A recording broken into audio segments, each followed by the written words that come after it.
പോയിന്റാണ് ഫാദർ ജോഷി മയ്യാറ്റിൽ. മുൻപ് ഫാദർ ജോഷി മയ്യാറ്റിൽ മുനമ്പം സമര സമിതിയുമായിട്ട് ഒരുപാട് ചേർന്ന് പ്രവർത്തിക്കുന്നയാളാണ്. ഫാദർ ജോഷി മയ്യാറ്റിൽ അതൊരു പോയിന്റ് ആണല്ലോ. ഇതിൽ ഒരിടത്തും ഇത് മുൻകാല പ്രാബല്യം എന്നുള്ളത് അത് ചട്ടങ്ങൾ രൂപീകരിക്കുന്ന സമയത്തായിരിക്കുമല്ലോ അതിലൊരു തീരുമാനം വരിക. പക്ഷേ അതില്ല എങ്കിൽ, അങ്ങനെ ഒരു മുൻകാല പ്രാബല്യം ഇല്ല എങ്കിൽ ഈ ഭേദഗതി കൊണ്ട് എന്ത് പ്രയോജനം എന്ന ചോദ്യം ഇപ്പോൾ ഉയരുന്നുണ്ട് കേട്ടോ. മഞ്ജുഷേ, അത് മുനമ്പക്കാരുടെ അനുഭവം അത് തന്നെയാണല്ലോ. എല്ലാ രാഷ്ട്രീയ പാർട്ടിക്കാരും ചതിച്ചുകൊണ്ടിരിക്കുകയാണല്ലോ മുനമ്പത്തെ ജനത്തെ. കോൺഗ്രസ് ചതിച്ചു, മുസ്ലിം ലീഗ് ചതിച്ചു, CPM ചതിച്ചു, ഇപ്പോ ഒരുപക്ഷെ BJPയും ചതിക്കുന്നു എന്നൊരു തോന്നല് മുനമ്പക്കാർക്ക് വന്നുകൊണ്ടിരിക്കുകയാണ്. കാരണം ഈ മുനമ്പത്തെ ജനത്തിന്റെ പ്രശ്നം ആത്മാർത്ഥമായി അഡ്രസ് ചെയ്യാൻ ഇവരാരും തയ്യാറല്ല. കാരണം അതൊരു 1000-600 വീട്ടുകാരുടെ ഒരു വിഷയമാണ്. പക്ഷെ ഇവർക്കൊക്കെ വേണ്ടത് വലിയ സംഘടിതമായ വോട്ട് ശക്തി കൂടെ നിൽക്കണം എന്നതാണ്. ഇപ്പോ ഒന്ന് ആലോചിച്ച് നോക്കൂ. ഇപ്പോ JPC ഇങ്ങനെ ഒരു കാര്യം കൊണ്ടുവന്നു. ഓഗസ്റ്റ് 8-ാം തീയതിയാണ് പാർലമെന്റില് ഈ ഭേദഗതി ബില്ല് കൊണ്ടുവന്നതെന്ന് ഓർക്കണം. ഏതാണ്ട് 6 മാസമായി.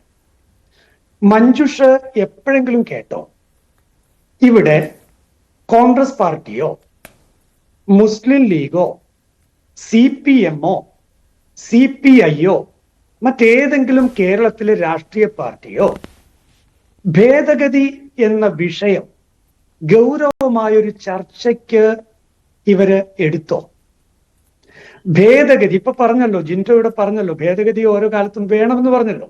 അപ്പൊ ഭേദഗതി വേണമെന്ന് ജിൻഡോ പറയുന്നു, ഭേദഗതി വേണമെന്ന് ഫ്രാൻസിസ് ജോർജ് പറയുന്നു, ഭേദഗതി വേണമെന്ന് കോട്ടയത്ത് ഒരു മീറ്റിംഗിൽ വെച്ച് മുസ്ലിം ലീഗിന്റെ സെക്രട്ടറി മുഹമ്മദ് ഷാ പറയുന്നു.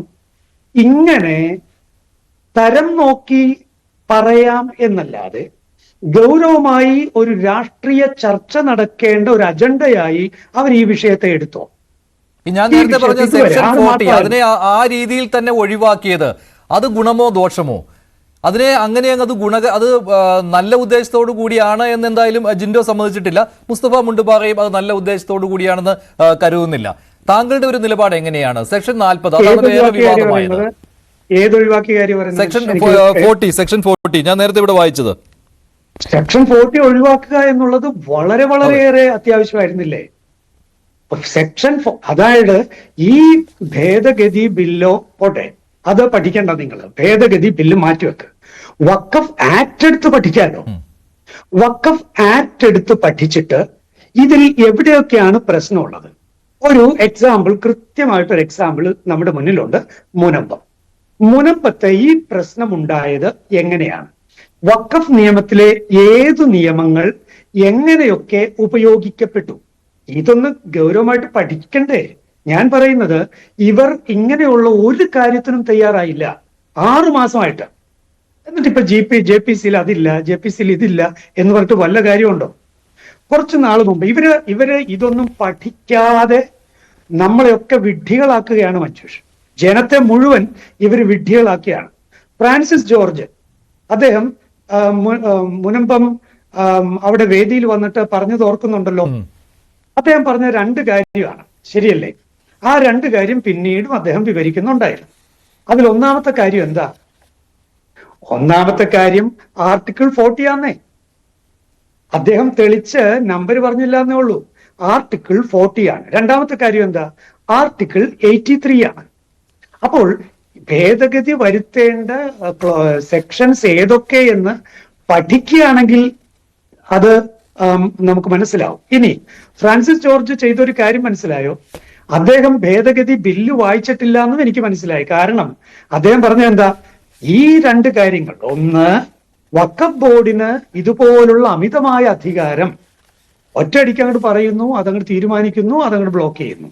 ഇതുപോലുള്ള അമിത അധികാരം ശരിയല്ല എന്നും അതിൽ ഭേദഗതി വേണമെന്നും താൻ നിർദ്ദേശിക്കും എന്നാണ് അദ്ദേഹം പറഞ്ഞത്. അതിന്റെ അർത്ഥം എന്താണെന്നറിയാവോ? അദ്ദേഹം വഖഫ് നിയമ ഭേദഗതി ബിൽ വായിച്ചിട്ടില്ല എന്നാണ്. കാരണം അവിടെ ഓൾറെഡി ഈ സെക്ഷൻ ഭേദഗതിക്ക് വെച്ചിട്ടുണ്ട്. അദ്ദേഹം അത് വായിച്ചിട്ടുണ്ടായിരുന്നെങ്കിൽ പിന്നെ നിർദ്ദേശിക്കേണ്ട ആവശ്യം ഉണ്ടായിരുന്നോ? ഇനി സെക്ഷൻ 83 അദ്ദേഹം പറയുന്നു വഖഫ് ട്രൈബ്യൂണല് അതിൽ വിധി വന്നു കഴിഞ്ഞാൽ പിന്നെ ഹൈക്കോടതിയിൽ അപ്പീല് പോകാൻ കഴിയില്ല. അത് കൃത്യമാണ്. അത് അവിടെ 83 കൃത്യം എഴുതി വെച്ചിട്ടുണ്ട്, അപ്പീല് പോകാൻ കഴിയില്ല. പിന്നെ ആപ്പാട് ചെയ്യാൻ പറ്റുന്നത് എന്താ? ആപ്ലിക്കേഷൻ എന്നാണ്. ആപ്ലിക്കേഷൻ അതെന്തൊരു സാധനമാണെന്ന് ഇതുവരെ ആർക്കും മനസ്സിലായിട്ടില്ല കേട്ടോ. കാരണം സാധാരണ നമുക്കുള്ള ടെക്നിക്കൽ ടേംസ് നമുക്ക് അറിയാമല്ലോ ഏതൊക്കെയാണെന്ന്. അപ്പീലുണ്ട്, റിവ്യൂ ഉണ്ട്, റിവിഷൻ ഉണ്ട്, ഇതൊക്കെയാണ് ടേംസ്. ഇത് മനുഷ്യരുടെ കണ്ണിൽ പൊടിയിടാൻ വേണ്ടി കൃത്യമായി പഴുതുകൾ ഇട്ട് ബോധപൂർവം നിർമ്മിച്ചിരിക്കുന്ന നിയമങ്ങളാണ്. അപ്പോ 83 ഓൾറെഡി ഒൻപതാമത്തെ ക്ലോസ് ആയിട്ട് വരുന്നത് no appeal shall lie against any decision or order whether interim or otherwise given or made by the tribunal. അതും എടുത്തു കളഞ്ഞിട്ടുണ്ട്. അതും ഓൾറെഡി എടുത്തു കളഞ്ഞിട്ടുണ്ട്. അപ്പോ ഇങ്ങനെയുള്ള കാര്യങ്ങളൊക്കെ ഓൾറെഡി ഭേദഗതി ബില്ലിൽ ഉണ്ടെന്ന് പോലും തിരിച്ചറിയാതെയാണ് ഈ പറയുന്ന പ്രതിപക്ഷ കക്ഷികൾ, ഈ പറയുന്ന രാഷ്ട്രീയക്കാർ, ഈ പറയുന്ന UDFും LDFും ഒക്കെ നിലപാടെടുക്കുന്നതെന്നുള്ളതിന് തികഞ്ഞ വ്യക്തമായ തെളിവാണ് ഈ ദിവസങ്ങളിലൊക്കെ കണ്ടുകൊണ്ടിരിക്കുന്നത്. അതുകൊണ്ട് ഈ രാഷ്ട്രീയ പാർട്ടികളൊക്കെ വളരെ പ്രത്യേകിച്ച് ഞാൻ പറയും, വഖഫല്ല. ഇപ്പൊ ജിൻഡോ പറഞ്ഞല്ലോ വഖഫല്ല എന്ന് UDF മുഴുവൻ പറയുന്നു എന്ന്. ജിൻഡോ ഇത് കഴിഞ്ഞ് പുറത്തേക്ക് ഇറങ്ങാനുള്ളതാണ് കേട്ടോ, സൂക്ഷിക്കണം. കാരണം വഖഫല്ല എന്ന് പറഞ്ഞിട്ടുള്ളത് പ്രതിപക്ഷ നേതാവ് ശ്രീ സതീശൻ മാത്രമാണ്. ശ്രീ VD സതീശനാ പറഞ്ഞിട്ടുള്ളത്. ഈ മുസ്ലിം ലീഗിൽ നിന്ന് ആരാണ് ഇത് വഖഫല്ല എന്ന് പറഞ്ഞിട്ടുള്ളത്? ആരാണ് വഖഫല്ല എന്ന് പറഞ്ഞിട്ടുള്ളത്? അവരെ കുടിയൊഴിപ്പിക്കരുത് എന്ന് മാത്രമേ പറഞ്ഞിട്ടുള്ളൂ. വഖഫ് അല്ല എന്നുള്ള ഒരു നിലപാടെടുക്കുവാനായിട്ട് അവർക്കും സാധിച്ചിട്ടില്ല. പരസ്യമായ ഒരു നിലപാടെടുക്കാൻ കഴിഞ്ഞിട്ടില്ല. ഞാൻ താങ്കളിലേക്ക് വരാം. ശ്രീ